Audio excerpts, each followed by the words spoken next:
Campaign for Psychiatric Abolition. There is no abolition without anti-psychiatry. The fight for psychiatric abolition. We are the Campaign for Psychiatric Abolition CPA, a collective of psychiatric survivors who are fighting against the violence of policing, prisons and psychiatry.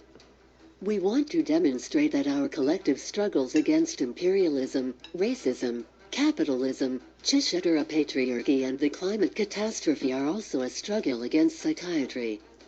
We came together to form CPA after seeing how sometimes hostile radical spaces can be towards anti-psychiatry and mad liberation. It often feels like some of those who understand the need for police and prison abolition still see psychiatry, the institution that locked up and tortured so many of us, as benevolent and caring, a liberal myth that has insidiously made its way into places that should be safe for victims of state violence. It is clear from the history that psychiatry is there to control, not care for, us. The birth of psychiatry cannot be separated from eugenics and colonialism. Psychiatry was the soil from which eugenics was allowed to grow. It was created as a tool to justify the violent plundering and torture of colonized people around the world. By psychiatry diagnosing some people as inferior, deranged, deviant and delusional, Western oppressors were able to legitimize their abuse of the people they colonized.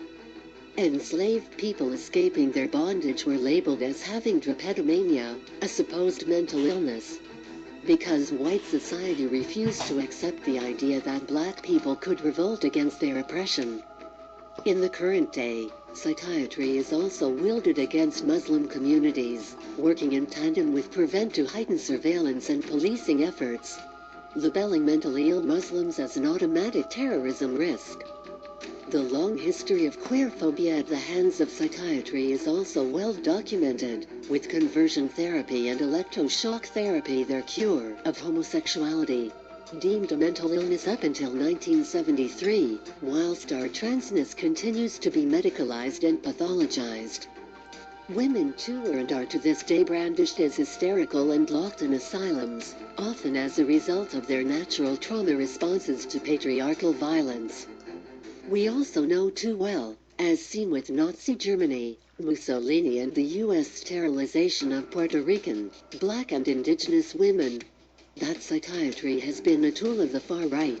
Any institution so easily incorporated into fascism should have its legitimacy questioned. Very little has changed. Psychiatry continues to be wielded against oppressed communities.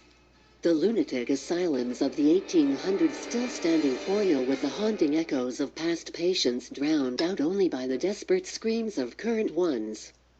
We are all screaming for the same thing, abolition. Psychiatry may have learned to portray a more respectable veneer, but the lunatic asylum, electroshock therapy and tranquilization lay just below the surface. We formed CPA to fight back against this violence and death that permeates the lives of every psych survivor.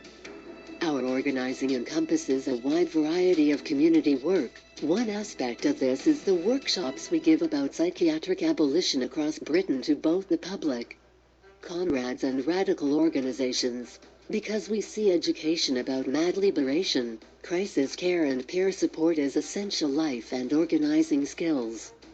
This is not about awareness, but about survival. It is about knowing how to be there for our comrades and loved ones without calling the cops or the docs. Our work also includes serving our communities in material ways, such as delivering care packages to our incarcerated friends in psych wards and providing them with the support and resources they need, whilst working collectively for their freedom. We also work to tackle the root causes of mental distress, like poverty, oppression and homelessness, by carrying out mutual aid and providing a safe space for psych survivors to voice our experiences without feeling dismissed.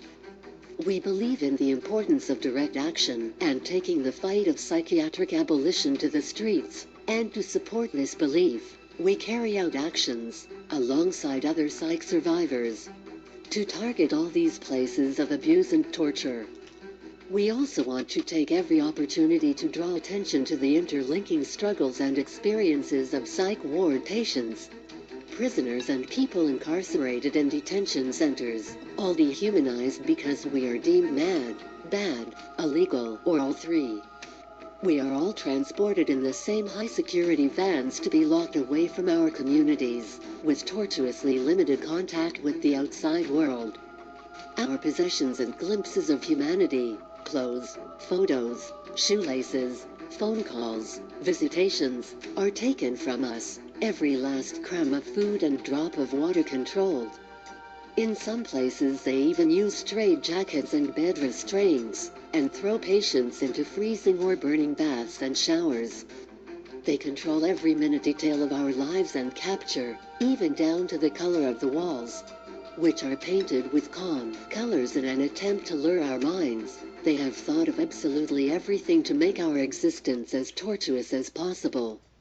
The windows and doors are locked, and if we show too many signs of distress, we can be locked in solitary confinement for days at a time. They surveil us with cameras in every corner, with staff watching us 24 hours a day, ready to physically or chemically restrain us at any point against our consent. As we are all legally declared insane or criminal, any appeal we file to court won't be taken seriously, and once we get out, if we ever do, we only find more barriers with housing, work and reintegrating into the society we were torn from for so long. In the 21st century, containing mad people and electrocuting our brains is still seen as an acceptable cure to our distress often caused by the forces of oppression and poverty so prevalent under racial capitalism. When we say we are treated like prisoners, it is not to create a divide between the deserving and undeserving of punishment. It is to say emphatically and without question that the struggles of those society deems insane and criminal are inextricably linked. We are one, and we extend endless love and solidarity to all of our siblings incarcerated, in all forms, at this current time. Fuck cages. We are not calling for an end to mental health care, but are simply begging for it to exist in the first place. We deserve a world where we can actually heal, instead of a system that reproduces trauma. We are fighting for patient-centered community care, where the violence of poverty, racism, incarceration and colonialism do not drive us to insanity.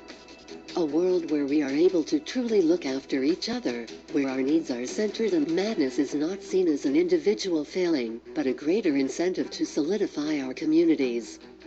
We are fighting for an end to psychiatry's monopoly on mental health care, because every day, more of our people are suffering and dying, with nowhere to turn without the prospect of being locked up.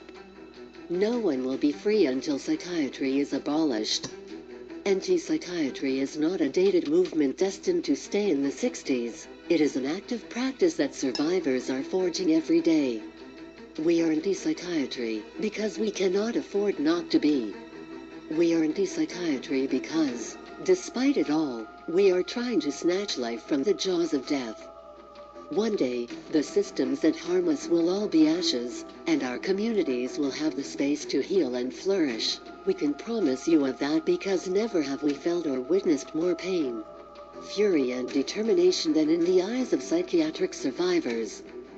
The struggle against psychiatry is a struggle for our collective liberation. Psychiatry will fall, and alongside it, all of us will rise.